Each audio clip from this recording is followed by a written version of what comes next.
It's Friday, July 19, 2019. Coming up on Roland Martin Unfiltered. A number of cops in Philadelphia have been fired for racist posts on Facebook. And also 4 Chicago cops have been fired for lying to the investigation of the shooting death of Laquan McDonald. We'll talk with Roland Hudson about these stories and why it's important for police to be held accountable. Drama at Morehouse. An administrator is being accused of sexual assault by several students. Also, a lawsuit has been filed. Several lawsuits filed against Morehouse. We'll share with you all of the details. And a Pentagon contractor threatens to kill Congresswoman Frederica Wilson of Florida. And The Lion King premieres in theaters today. They star-studded cast, lots of black folks, and of course, another edition of crazy-ass white people. It's time to bring the funk and Roland Martin Unfiltered. Let's go. He's got it. Whatever the biz, he's on it. Whatever it is, he's got the scoop, the fact, the find. And when it breaks, he's right on time. And it's rolling. Best believe he's knowing. Putting it down from sports to news to politics. With entertainment just for kicks, he's rolling. It's on go, roll, y'all. It's Roland Martin, yeah. Rolling with Roland now. He's funk, he's fresh, he's real, the best. You know he's Roland Martin now.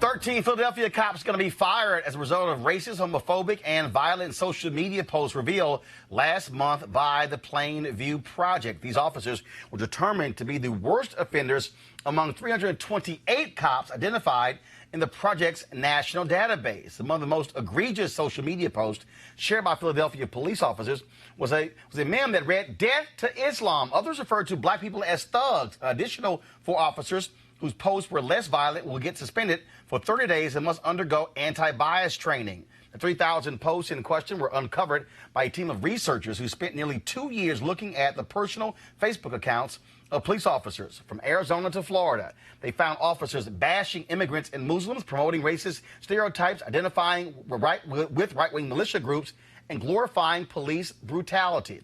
Also, folks, in Chicago, we've been covering, of course, the case of Laquan McDonald. Now you still have fallout. 4 Chicago police officers were fired Thursday over false or misleading statements made after the 2014 killing of Laquan McDonald by another Chicago cop.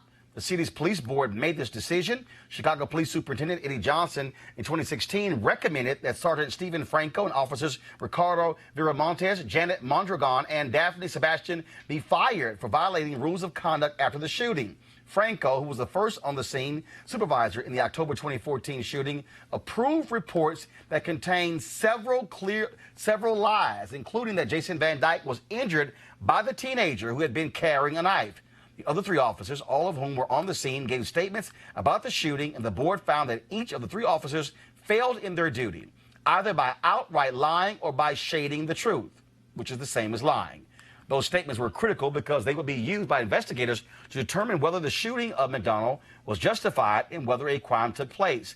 None of the 4 officers fired by the police board were charged criminally. However, they were stripped of police powers and assigned to desk duty as their cases proceeded.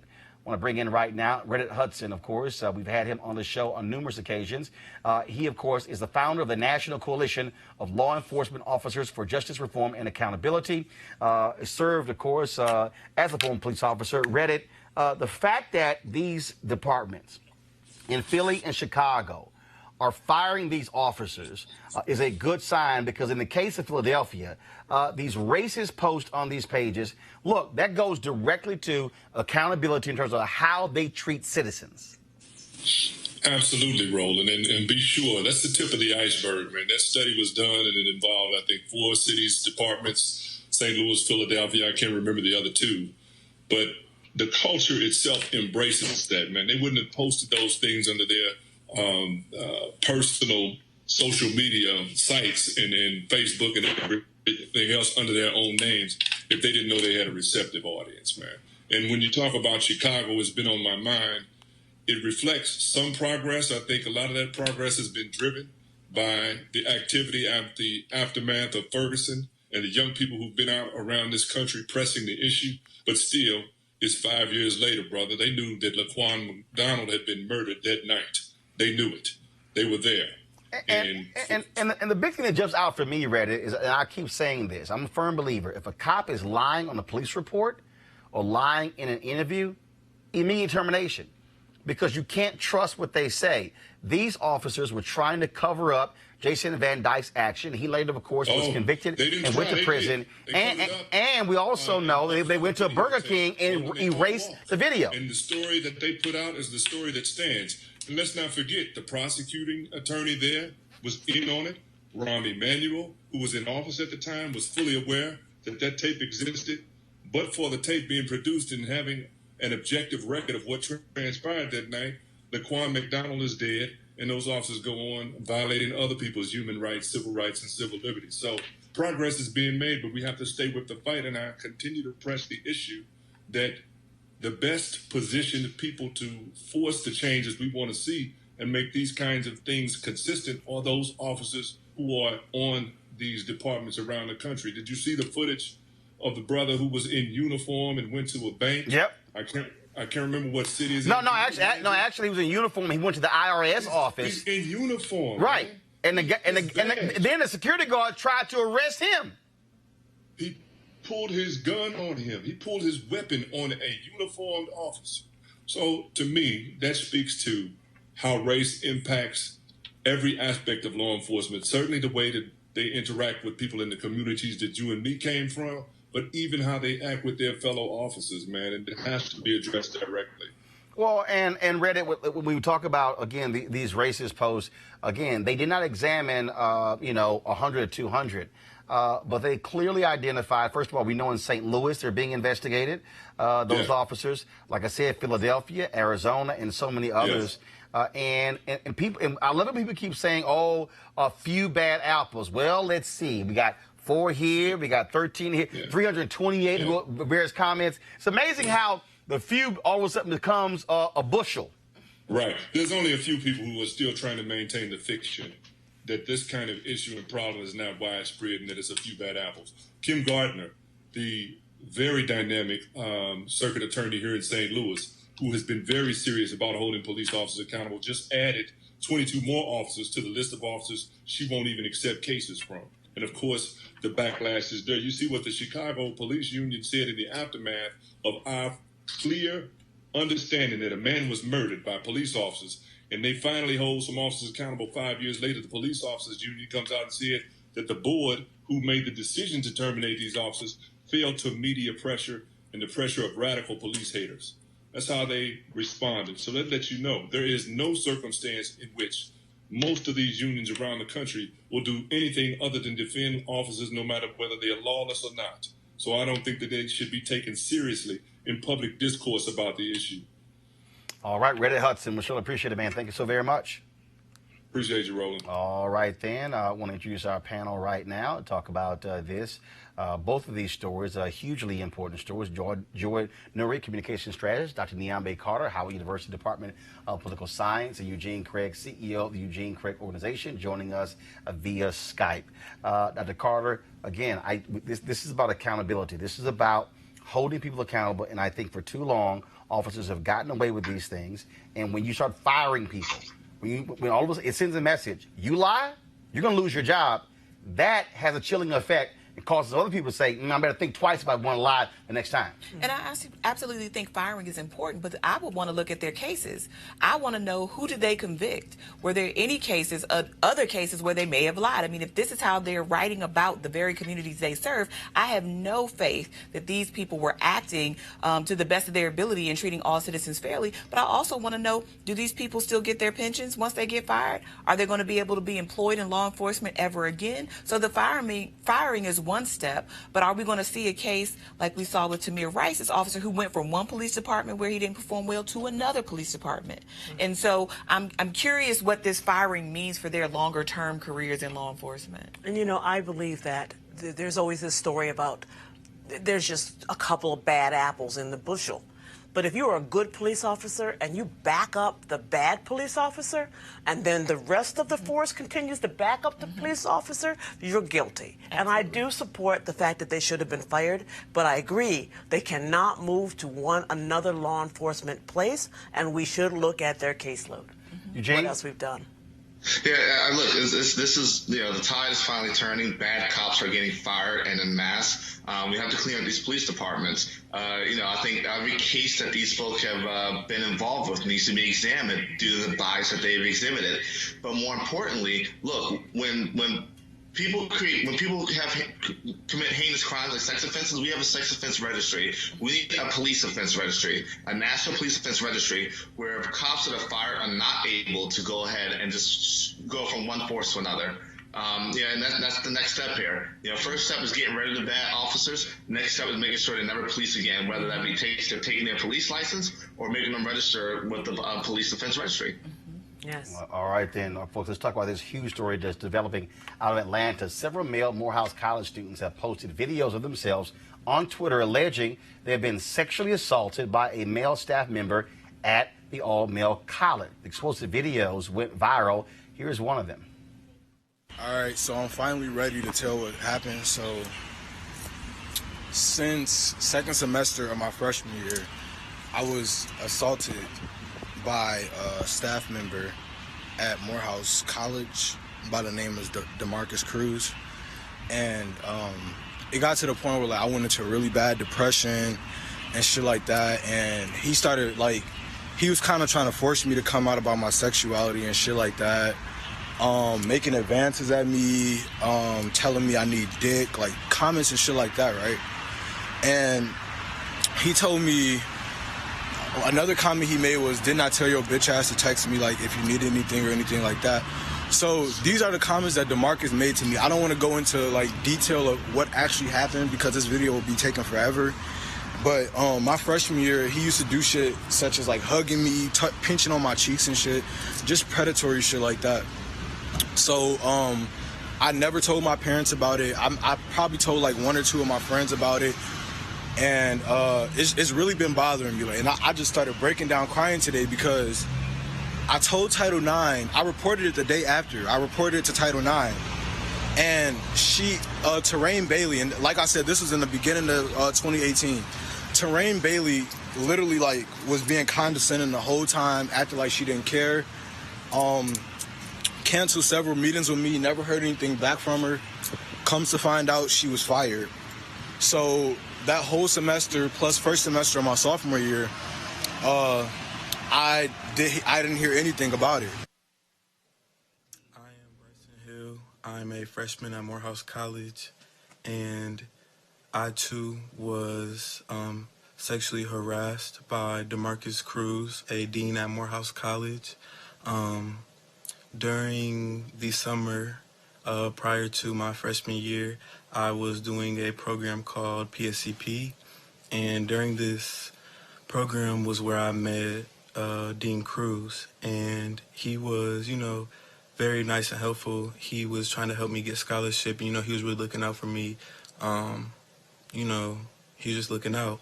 I remember there were some nights where he would call me at 2 o'clock in the morning, and we would just be up talking. He'd be trying to help me with scholarship. But I always had noticed that he kind of, treated me differently than the other students. He would buy me food, and he would ask me if I was good, if I needed anything. So I really appreciated it. But going into my first semester at Morehouse College, this is where things started to make me a little bit more uncomfortable. I remember that, one time he said to me, all the girls want your pussy, huh? Implying that, these men at Morehouse College are, sexually interested in me and want to have sexual relations with me. He would always, try to make jokes or try to, tell me or, he would always make references to my sexuality and say things like, oh, well, I know whenever you get married, he was like, I don't know if you're going to get married to a male or to a female, but whoever you marry, and he would start to laugh. So, you know, always making references to my sexuality. He would do those things, and, you know, at one point it was kind of a joke, and it just turned to a point where it was just taken too far. Morehouse College has responded to the allegations against DeMarcus Cruz, the Assistant Director of Student Services. He was placed on administrative leave, and the school has opened an investigation into the accusations. Morehouse responded to our request for them to come on Roland Martin Unfiltered with this statement. Morehouse College is expanding its sexual misconduct investigation of new complaints filed against additional employees. First of all, let me just double check again. Morehouse College is expanding its sexual misconduct investigation to include the examination of new complaints filed against additional employees. The new complaints were reported Wednesday following allegations made by students on social media. No further information is available at this time. The education and development of the men of Morehouse is our top priority, and the college will take the necessary action to protect the safety of its students. The college encourages anyone who feels that they are a victim of sexual misconduct at Morehouse to come forward and call the Ethics and Compliance Hotline at 888-299-9540. Callers should share their contact information so that a case can be properly initiated and investigated. Your contact information will be kept confidential. Morehouse's sexual misconduct policy and procedures provide for disciplinary action, including dismissal if any student, faculty, or staff member engages in inappropriate behavior. The case filed earlier this week against the Morehouse staff member is still under review. The employee remains on unpaid leave pending the outcome of the investigation.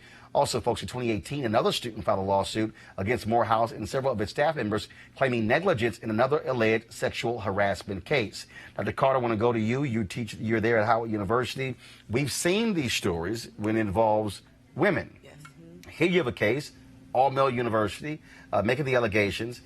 In the first video there, the young man said that he got no support from Title IX. Right. They treated, that was very indifferent with it. That person is no longer even at the university. And clearly, for them to go to social media, that means they were not getting what they needed from the university. Absolutely. And I think part of the problem is the person who they would have first gone to see about these kinds of things was the very person who was victimizing these young men. And allegedly victimizing, excuse me, you're right. But to be fair, Morehouse College has faced this claim before from the women of Spelman who said they did not act in the cases where they were being assaulted or allegedly assaulted by Morehouse men. Nonetheless, I think part of the problem with Morehouse College and many people, not just Morehouse College, is they see Title IX as belonging to women somehow. And if heterosexuality is the norm of your university and you don't think young men can be victimized or potentially victimized by faculty and administrators and others on campus, then you probably will take a more lackadaisical approach. In this case, like you said, this was the only one case. There was another case where a young man claimed that he was being harassed by a professor, and he brought a Title IX claim multiple times, and nothing happened. So this is a part of a systemic problem with Morehouse, it seems, at this point, with their Title IX office, at least. If you are the board of trustees at Morehouse, Joy, you must be demanding answers from the administration saying, how can a number of people repeatedly go to Title IX office and nothing happens? The Board of Trustees had to know about the other claims. Not necessarily. Not necessarily. No, I can't make that assumption because, again, a claim could be made. First of all, a Board of Trustees, that's actually getting into the weeds. That's actually an administrative deal. Right. Now the question is, was there a particular settlement? That's a whole different question. That rises, frankly, to a board level. But initial claim, a Board of Trustees may not necessarily know. But right now, you're right. They're doing an investigation. But I think one of the greatest tragedies of what's going on is that young women and young men, there's no conversation that allows them to be safe. They go to the school, they're not safe or taken care of.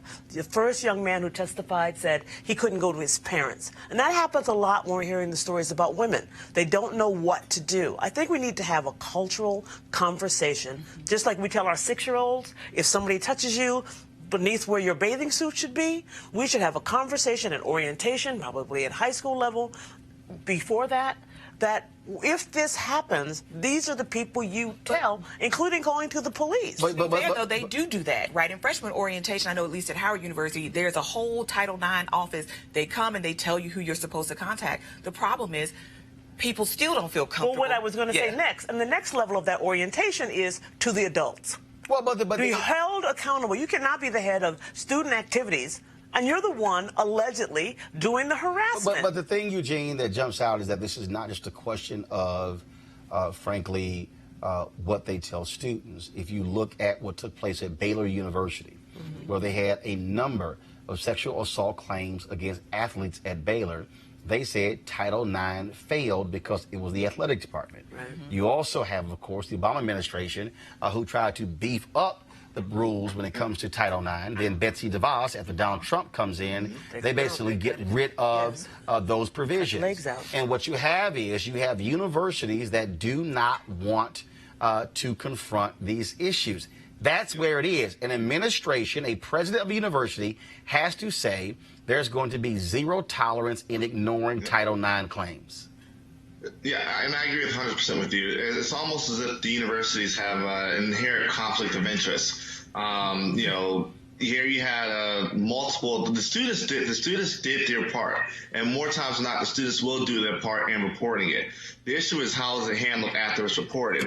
What you're seeing with a lot of these Title IX offices is that one, they're dropping the ball, they're either ignoring the cases or just being completely negligent, and which is actually criminal activity.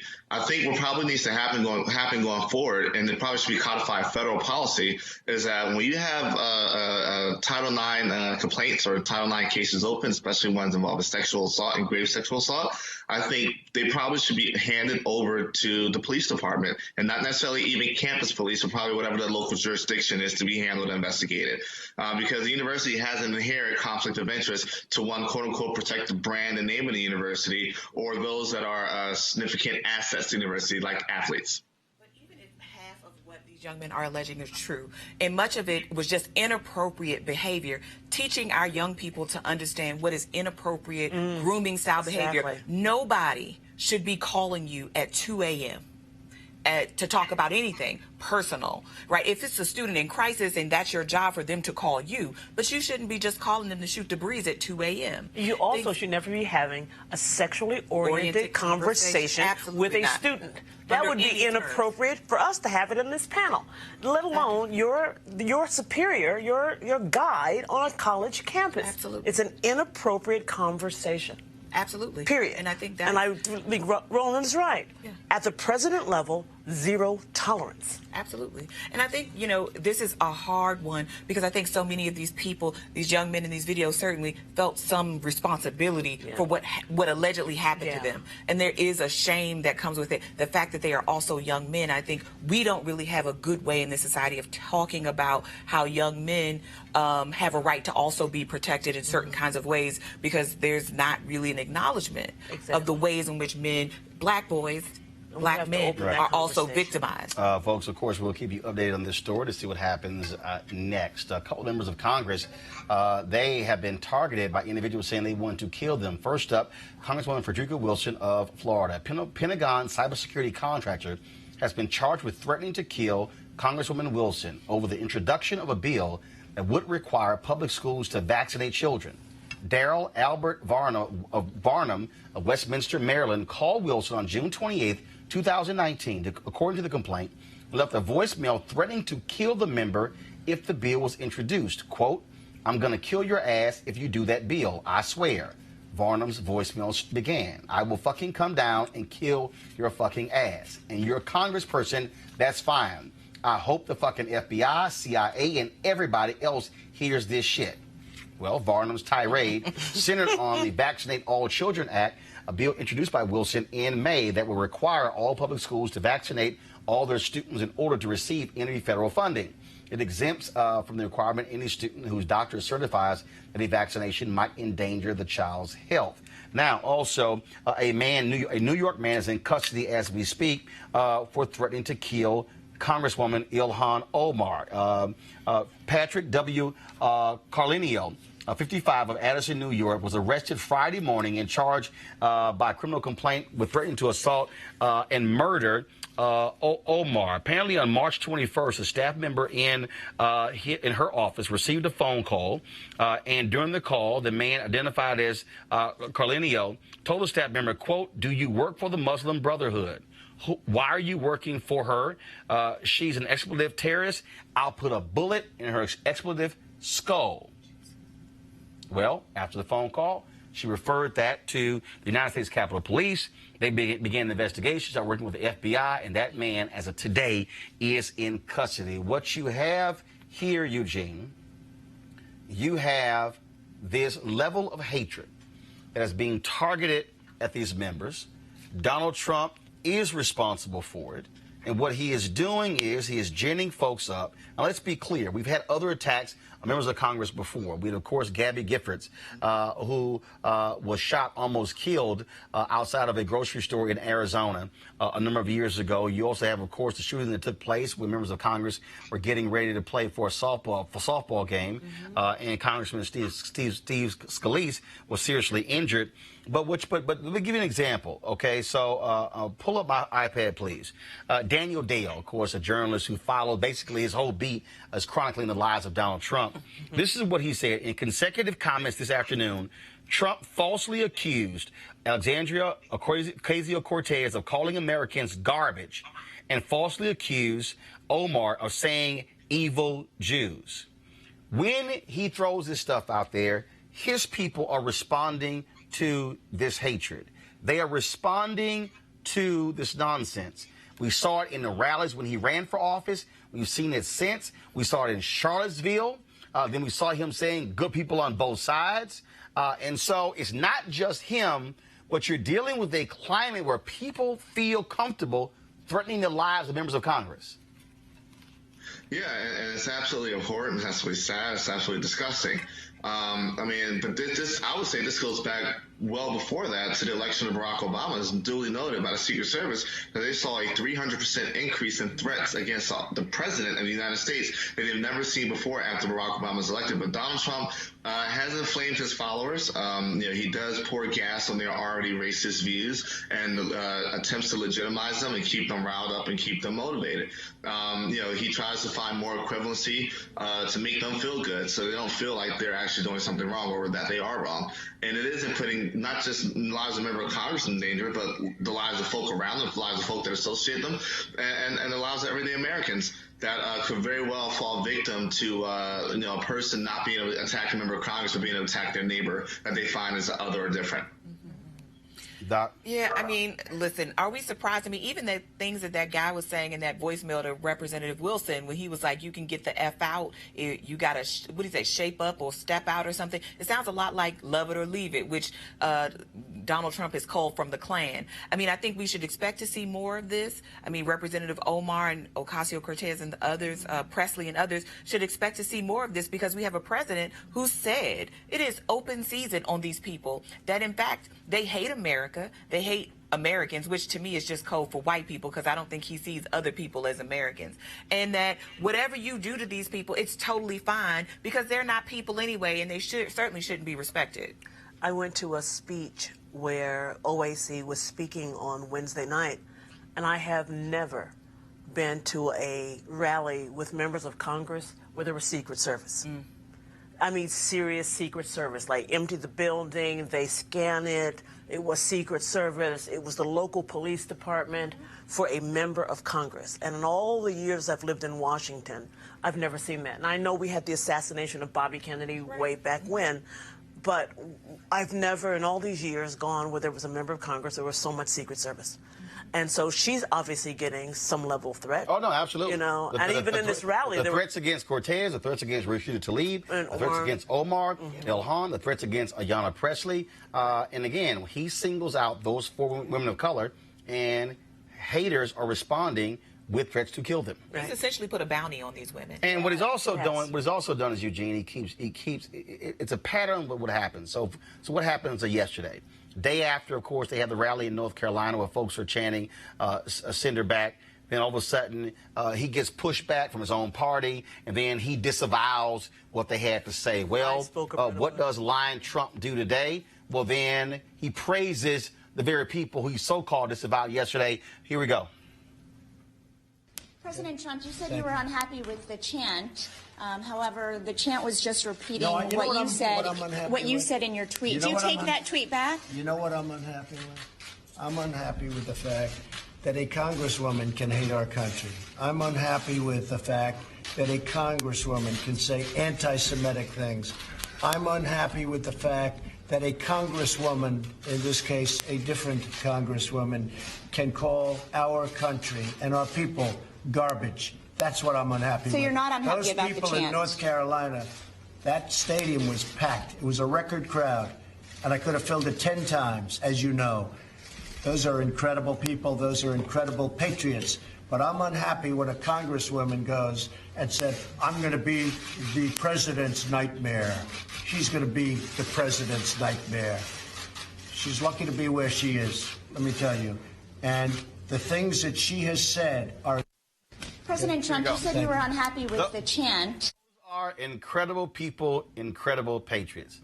What happens, Eugene, is when he gets criticized, he sees the media coverage, he sees the piling on, he sees the folks holding him accountable, and then he gets pissed off, and then he walks it back. This is why I kept trying to tell everybody yesterday his ass was lying when he said, oh, I disavow. He was lying through his teeth. He lied about, oh, he immediately started talking. That's what he does. He lies. And he just lied again. Ocasio-Cortez has never called America garbage. He is lying. And I'll say this now, and I don't care. If you are someone who's voting for Trump, you are knowingly voting for a racist. You are voting for somebody who has no problem being a racist, and you are comfortable with his racism.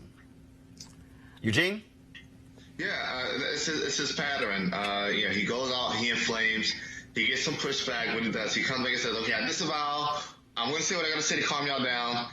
He gets his folk to come out and say, okay, hey, he disavowed. But then the next day or two, he'll come back and double down on it, and then triple down and quadruple down on it. While all the while, you still have folk out there saying, well, what are you talking about? He disavowed. While he's still doubling down, tripling down, quadrupling down. It's a pattern. It's what he does. And we saw it with Charlottesville. We saw it with, when he was campaigning, and he would tell his folk, hey, knock him out. I'll pay your legal bills. So that's what he does. He'll go through this process and then deploy Kellyanne Conway or somebody else to go out there and spin it up and talk it up and distract while he's still inflaming. Folks, if you want to see what a leader looks like, here's Angela Merkel of Germany when she was asked about this very issue. Ja. Ich distanziere mich davon entschieden und fühle mich solidarisch mit den 3 attackierten Frauen. Ja. Ja. Ich distanziere mich davon entschieden und fühle mich solidarisch mit den 3 attackierten Frauen. Doc, isn't it amazing that the German chancellor could be extremely concise? Yes, I reject his racist comments. If you have Republicans who are doing calisthenics and yoga, trying to figure out not to say something, and it shows how shameful and despicable they are, how they don't care, and the reality is their racism is also tied into their public policy. Doc? Absolutely. They're more committed to white supremacy and their own racism than they are to actually saying, you know what, this was a bridge too far. Actually, everybody always said things like they were out of line, but never called it what it is. It was racist, and it's dangerous. And I think more than anything, we need to call it what it is. This man is saying things and doing things that are costing people's real lives. I mean, at the border, he's also essentially said, it's open season on these people. You can kill them without any fear, because you have a president who's giving you cover to do it. They hate America. He said Ilhan Omar was married to her brother. I mean, he said the most disgusting, vile things because he knows it wins elections. But more importantly, these people are ready to do pipe bombs. They are ready to call in threats. They're ready to shoot these people. So this man is not just racist and crude and disgusting. He is dangerous. Joy? I think that he's now identified the crude and disgusting and racism as patriotic. He has wrapped it in the flag. We also have to understand that being a racist is patriotic, has been patriotic in this country throughout its entire existence. He's not new. He's just back saying when he says he wants to make America great again, he wants to take it back pre-1950, when being a racist was patriotic, to incarcerate or inter Japanese people, to hate black people, to defile women. That was patriotic. That was the American way. But those times are behind us, and we have to hold on and keep moving forward with it. But I think that I agree he's dangerous.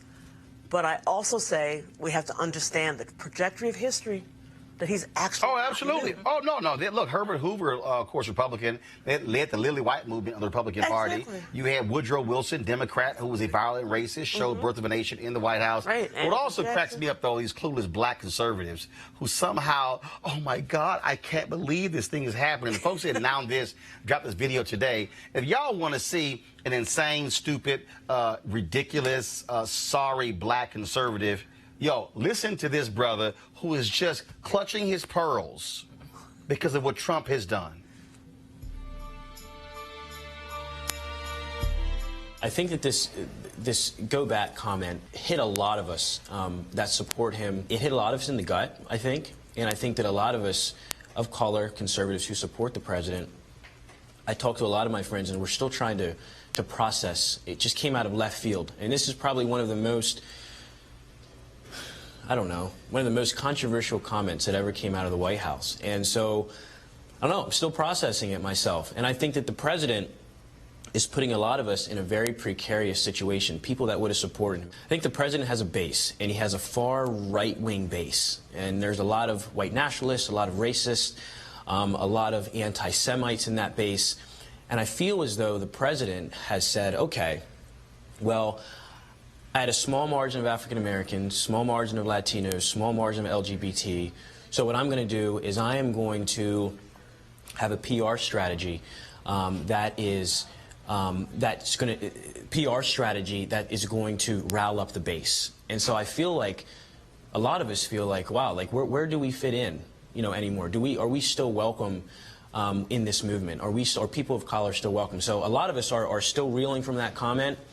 And I will tell you, a lot of my friends that are black conservatives, a lot of them have jumped off the Trump train. They've gone over to Kamala Harris's side. They've got involved in her campaign, and also Joe Biden's, certainly here in the Commonwealth of Pennsylvania. The president, there's a lot of people that believed in him. There's a lot of people that believed in him. And I think that the president's got to understand that, when he attacks Colin Kaepernick, when he attacks LeBron James, Steph Curry, you're attacking the very people that you say that you're trying to reach look up to as role models.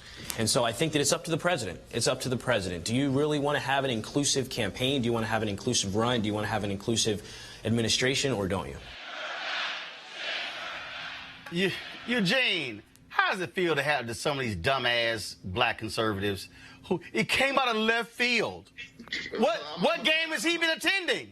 I'm going to preface this next segment with this statement. Kevin Martin is a fucking clown. And the fact that CNN found him and used him as a model is ridiculous within itself. I believe that larger segment was something that Van Jones had hosted. The thing is this, you're going to see people like Kevin Martin pop their head up. What he said earlier in that segment is that Trump's statements weren't enough for him to walk away from Trump.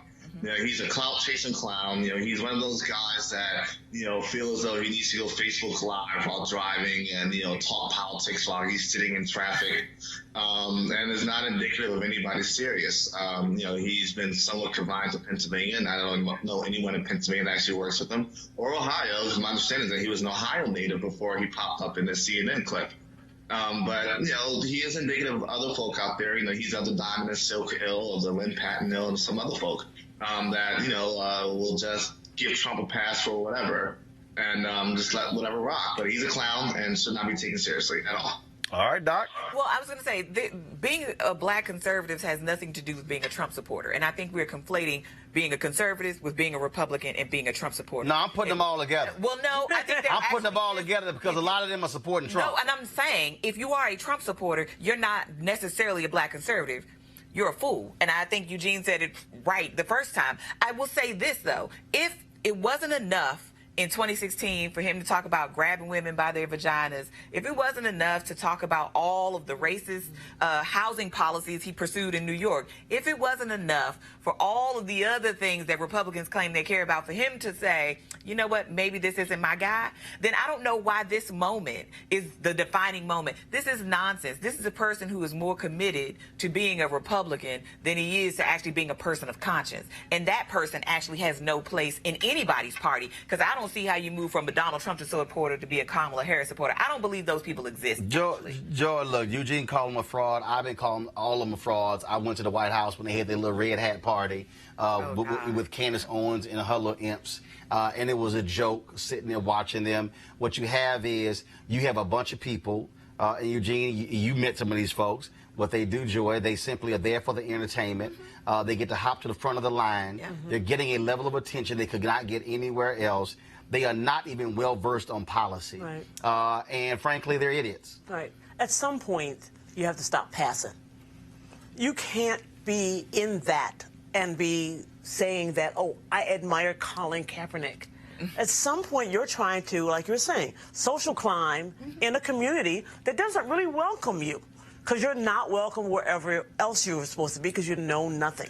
But at the moment Donald Trump took out a full-page ad in the New York Times to rail against innocent young men, and it's not apologized in the last 17 years or more, no more than that, almost over 20, that was enough for me. That was enough for me. Yeah, but again, there's like, I'm still processing this. Right. Well, processing what? What the hell's that a process? It's real simple. It's real simple what he's saying. As Eugene and said. Everything he says. But this is what Eugene was talking about earlier. When you talk about punching a black man in the face at your rally and saying, it's okay, I'll pay your legal fees. Right? That wasn't enough for you. This man doesn't respect you. He looks at you. He pities you because you're so foolish that you don't even understand your own interests. They're frauds. And that's why. That's why Eugene, that's why Candace Owens will not bring her trifling behind here to debate. That's why she's been running from me for a year. That's why Tatum, her little boy, he won't debate. That's why Charlie Kirk, her boy, he won't debate as well, because first of all, they probably saw what happened when Dinesh D'Souza came here, and he still is in shock, and because they are frauds. That's what they are. And let me be real clear. I know real black conservatives. I know people who are black conservative who have been black conservatives for 3 and 4 and 5 generations. You can talk to them with some common sense, and they don't defend this nonsense or say stuff like, this came out of left field. I'm still processing it. Eugene, final comment. Yeah, I mean, look, what you see is this. You see a new crop of folk that came up when Trump came up. And the hope is that they go when Trump goes in 2021, when hopefully President Harris is sworn in. But there are serious black conservatives like myself, Mr. Michael Singleton, and others that, Terrence Satmeyer, that have been in the game for a while, that understand that, look, we may differ on how to forward the black community, but at the end of the day, we want the same outcome. Yeah, absolutely. Nonsense. All right, y'all. When we come back from this break, we're going to talk about a guy working at YouTube who is our featured crazy-ass white people person of the week. Oh, my God, these people are so stupid, okay, with their nonsense. And wait till you hear his rationale for why he called the cops, which doesn't make any more sense when you actually hear it. That's next. Roland Martin Unfiltered. You want to check out Roland Martin Unfiltered? YouTube.com/Roland S. Martin. And subscribe to our YouTube channel. There's only one daily digital show out here that keeps it black and keep it real. It's Roland Martin Unfiltered. See that name right there? Roland Martin Unfiltered. Like, share, subscribe to our YouTube channel. That's YouTube.com/Roland S. Martin. And don't forget to turn on your notifications so when we go live, you'll know it. All right, folks, they're back. MarijuanaStock.org has another great investment opportunity. If you were lucky enough to invest in their last crowdfunding campaign, you know they raised a lot of money in just a few months investing in legal marijuana farms. Those initial investors now own shares of a publicly traded company. Last time, again, many of you missed it. Y'all been sending me emails, but now they have a new investment opportunity that is as good, if not even better, than the last one. I'm talking about industrial hemp CBD. For those who don't know, the hemp plant is the cousin to marijuana with a much higher concentration of CBD, which means hemp CBD gives you all the medical benefits of marijuana without getting you high. Until recently, hemp farming was practically illegal in the U.S. and heavily regulated by the DEA. However, the 2018 Farm Bill passed in Congress makes it legal to grow hemp CBD in the U.S., creating one of the largest commodities worldwide. They need land to grow all of the plants, which makes for an incredible investment opportunity, and that's where our good friends at 420 Real Estate come in. Their business model is simple. They buy land that supports hemp CBD grow operations and lease it to licensed, high-paying tenants. That's right, they are hemp CBD landlords, and you can get in on the action. You can invest in this crowdfunding campaign for as little as $200 up to $10,000. Like I said, you don't want to miss out this time, so don't be sending me emails if you do. To invest, go to marijuanastock.org. That's marijuanastock.org. Get in the game and do it now. All right, folks, this happened shortly after July 4th, and I said, you know what, even though it happened a few weeks ago, we might as well talk about this fool in our edition of Crazy Ass White People. No charcoal grills are allowed. I'm white. I got you, huh? Illegally selling water without a permit On my property. Whoa! Hey! You don't live here. I'm uncomfortable. Friend on the call box and have them come down. They don't have to do that. You could just walk away. I'm going to call the police. Oh, yes. Call the police. Remember that, I remember this exactly happening when I used to live in my own condo, and then people used to call the police all the time. Sir, I'll hold the door here for you while that you is call your okay. friend. Nobody's asking you to hold the door. You can do whatever you want. But I'm recording you right now, and you're going to be the next person.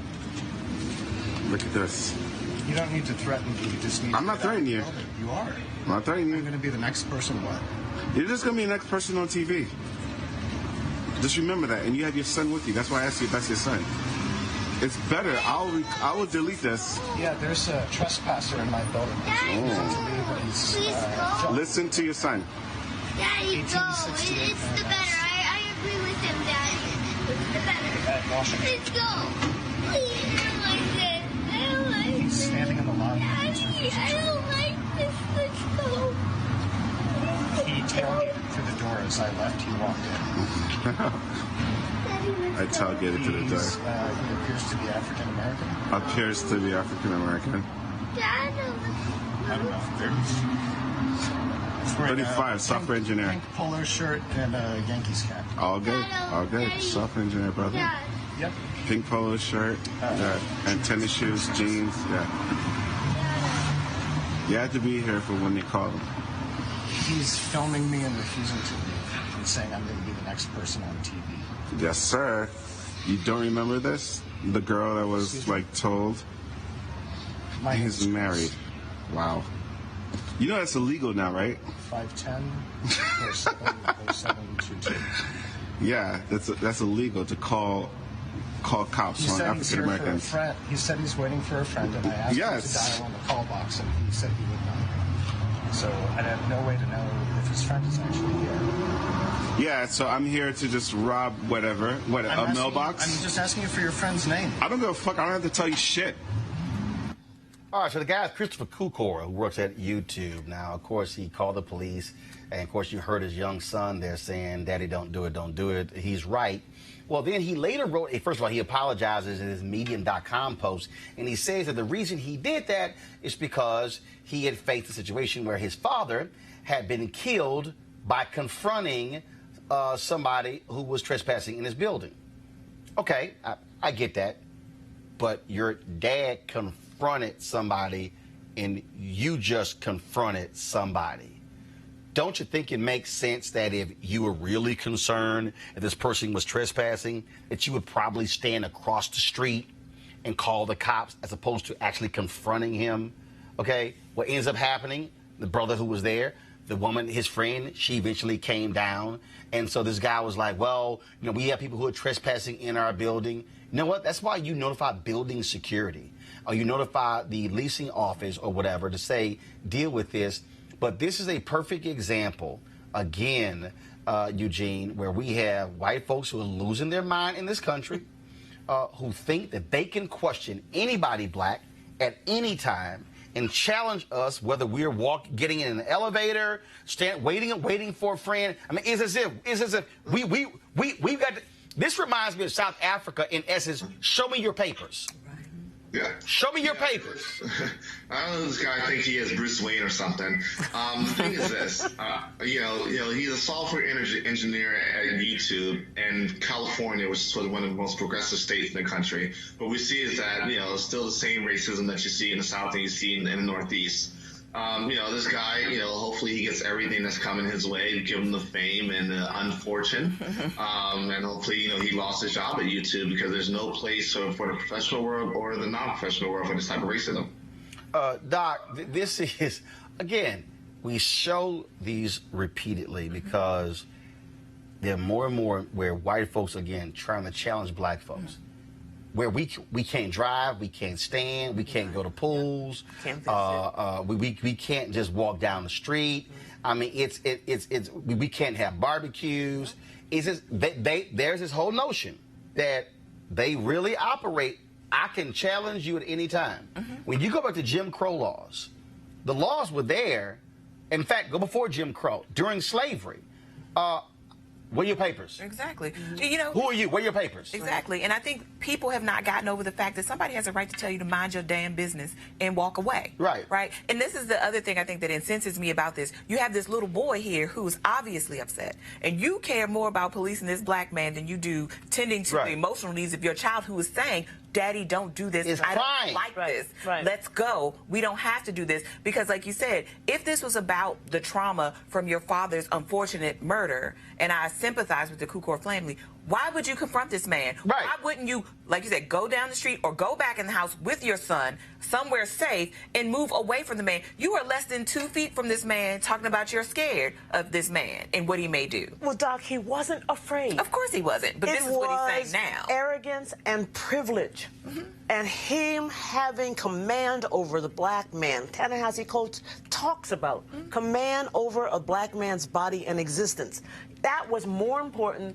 It was teaching his son this is how we operate. Right. Also, but did you notice his son is not all white, right? I mean, his wife is Asian. So he's teaching his son, who may not actually have the same access to the very privilege that he enjoys as a well-to-do white man in this space. But he thinks he can pass that down to his son. Right, which he hasn't picked up. Let's just be real clear for me, okay? If you white, you can't ask me a damn thing. No. You try to challenge me. I'm like, I remember I was in a restaurant in Houston. I was meeting some friends for lunch, and I walked in, and I got linen on, linen pants, linen shirt, some sandals, and I'm walking, and this white guy looks up, and it was with two women. He says, "We need some water." I said, "Who the hell are you talking to? I don't work here." And then I was in another. I'll never forget. I was in another. I was in a store. It was a Dillard's in Arlington, Texas. It was after church. So I'm sitting here. I'm dressed, looking clean, and so I'm sitting there looking at some suits. And this guy goes, he goes, "I need a 42." I said, "Shit, I need a 46." I said, "Do you see a damn badge on my uniform?" I said, "Matter of fact, look at the folks who work here. They don't dress as clean as I do." Right. I said, "Next time you ask me to look for a damn badge before you ask somebody for a size." Roland, I walked into. I don't care. I'm a cuss you out. Right. I walked into a restaurant here in Washington, an upscale restaurant in Washington, with a white friend of mine. She and I walked up to the maitre d's, and there was somebody ahead of us. She and I are talking. And so when it became our turn, we both walked to the maitre d's table, and she gave her name because the reservation was in her name. And she says, "Oh, this is for two. When your other party arrives, let me know." And I was standing right there. Can't even see you. This woman couldn't possibly be with me. Yeah, they would have got cussed out. Yeah. I'm just letting y'all know they would have got cussed out. Right. Just letting y'all know. This is I was like. They would have got cussed out. But this is what the "can I help you" is like these days, right? There's "can I help you" because I really want to be of assistance, and the "can I help you" what are you doing here? No, I ain't gonna play around with these people. I'm telling y'all right now. I'm just letting y'all know right now, okay? If y'all see the video of me cussing somebody white out for me parking or barbecuing or standing around, I'm just letting y'all know in advance how this is gonna go down. Right. Exactly. All right, y'all. Free black man. Oh, you damn right. You damn right. Yeah, real damn free. All right, y'all. It's time for another edition of our American Workers segment brought to you by FSCME.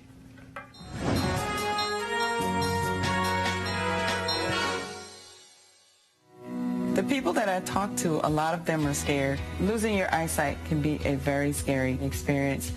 My job is to help them start the process of getting the resources they need to live a full and healthy life. I'm Cynthia King, and I'm a Senior Therapist Program Assistant for the New Jersey Commission for the Blind and Visually Impaired. I've been doing this specific job for 18 years, but I've been in public service for 28 years. When a consumer calls in, I am the first person that they speak with, and I provide them with the information that is needed. I ask the individual, can you kind of tell me, because of your vision loss, what problems are you experiencing? And then a lot of times, that'll usually open it up to say, well, you know what? I used to really enjoy reading, and I'm not able to read my books anymore. Or I used to love to cook, and I can't see the buttons on my stove. Then we can come out and do a home assessment to determine if there are any technical aids or any techniques that we can assist them with so that they can be able to maintain some of their independence. Cynthia is a very caring, loving person. You can hear her on the phone talking to the clients, and you can hear the passion in her voice. She gives her all to you. When I first started, we didn't have the health care that we have now. We didn't have the salary and the income that we have now. When we went through a rough time during the reduction in force, AFSCME ensured that fairness and seniority secured my job. Our clients are going through a traumatic change when you lose your vision, losing your independence. But Cindy always seems to find a way to make them comfortable. Her friendly tone, her demeanor opens the door up for them to say, well, yeah, send a rehab teacher out here. I want to meet with a mobility instructor. It's because of the way she handles their initial conversation. I've done this job for so long because I love what I do and I love helping others. This job has been so rewarding for me on every aspect in my life, and the joy of knowing that I have helped someone to continue on their journey. And we sure appreciate AFSCME for being a partner here at Roland Martin Unfiltered. All right, y'all, final story, Lion King premieres today in theaters. The cast includes Beyonce, Donald Glover, James Earl Jones reprising his role as Mufasa. The film is tracking to earn about $150 million in the U.S. over the weekend. Here, of course, you have director Jon Favreau. Some of the cast, they were talking about the film and the importance of it. Now, look, I'm just letting y'all know. My wife probably gonna go see with my two nieces. I ain't doing it. I don't watch animated films. Just letting y'all know. I don't. Okay. It's not animated. Same damn thing. Okay. Same damn thing. Okay. It's a kid film. Yeah, CGI. You don't watch CGI. It's CGI. Animals? It's animated. Right. Okay. I don't do those things. But anyway, here's Jon Favreau.